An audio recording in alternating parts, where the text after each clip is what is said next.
কখনো কোনো ছাত্রের কল্যাণের জন্য, কখনো আল্লাহর প্রিয় বান্দা বান্দির কল্যাণের জন্য, এই উম্মতের জন্য উপযোগী কোনো সংগঠন হতে পারে না, পারে না, পারে না। কথা বলে ঠিক কিনা?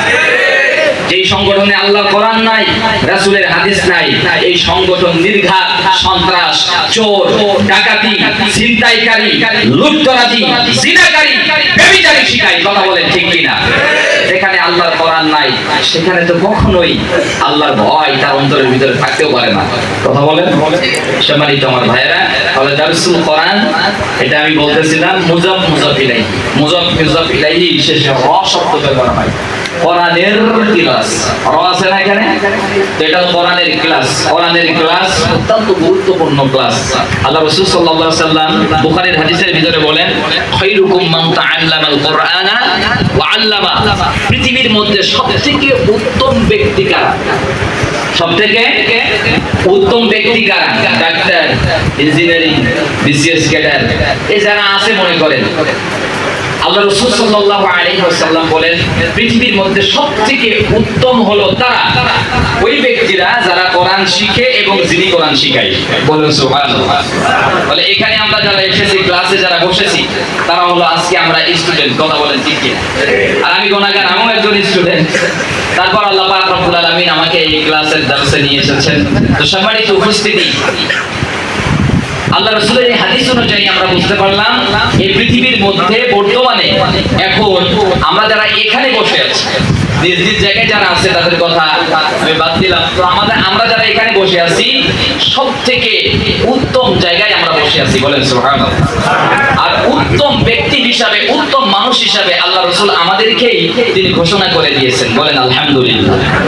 যেহেতু খায়রুকুম মান তাআল্লামাল কুরআনা ওয়া আল্লামা, এই হাদিসের ইবারত দ্বারা এটাই বোঝা যায় যে পৃথিবীর মধ্যে সবথেকে উত্তম যিনি কোরআন শিখে এবং যারা কোরআন শিখায়। বলি আলহামদুলিল্লাহ।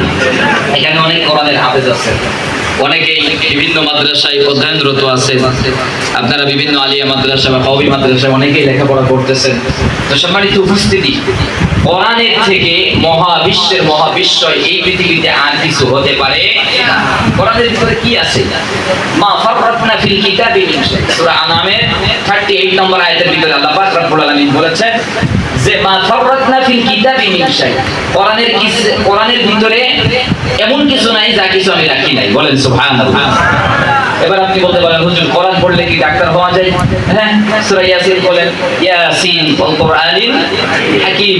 আল্লাহ পাক রব্বুল আলামিন বলেন ইয়াসিন, এটা হলো হরফে মুকাত্তাআ, এর অর্থ আল্লাহু আ'লাম, শুধু আল্লাহ পাক রব্বুল আলামিন জানেন। ওয়াল কুরআনিল হাকীম, কোরআনের কসম কেটে আল্লাহ বলেছেন, এখানে যে ওয়াও আছে এটা ওয়ায়ে কসমিয়া।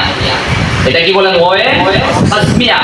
যেমন আমরা অনেক সূরাতে ওয়াও দেখতে পাই। সূরাতুশ শামসি আছে ওয়াশ শামসি ওয়াল দুহাহা ওয়াল কমারি ইযা তালাহা ওয়ান নাহারি ইযা জাল্লাহা ওয়াল লাইলি ইযা ইয়াগশাহা।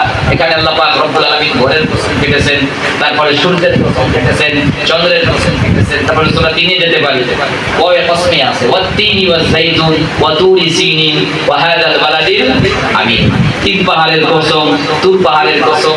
আল্লাহ পাক রব্বুল আলামিন তারপরে সামাই যাতিল বুরুজ ওয়াল ইয়াউমিল মাউরুদ, তারপরে আছে ওয়াদ দুহা ওয়াল লাইলি ইযা সাজা। কোরআনুল কারীমের ভিতরে এরকম অনেক ওয়াও ব্যবহার হয়েছে যে আল্লাহ নিজে কসম কেটেছেন।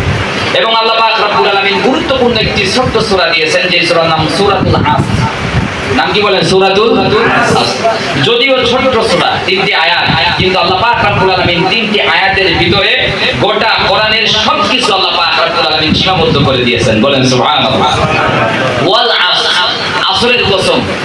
আসর মানে সময়ের কসম। কিসের কসম বলেন? সময়। আল্লাহ পাক রব্বুল আলামিন এখানে আসর না ব্যবহার করে ওয়াল ওয়াক্তুন শব্দের অর্থ হলো সময়, কিন্তু আল্লাহ পাক রব্বুল আলামিন ওয়াক্তুন ব্যবহার না করে ওয়াল আসরের কসম কেটে বলেছেন যে আসরের যে সময়টা আছে এই সময়টাও তোমাদের কাছে অত্যন্ত দামি সময়।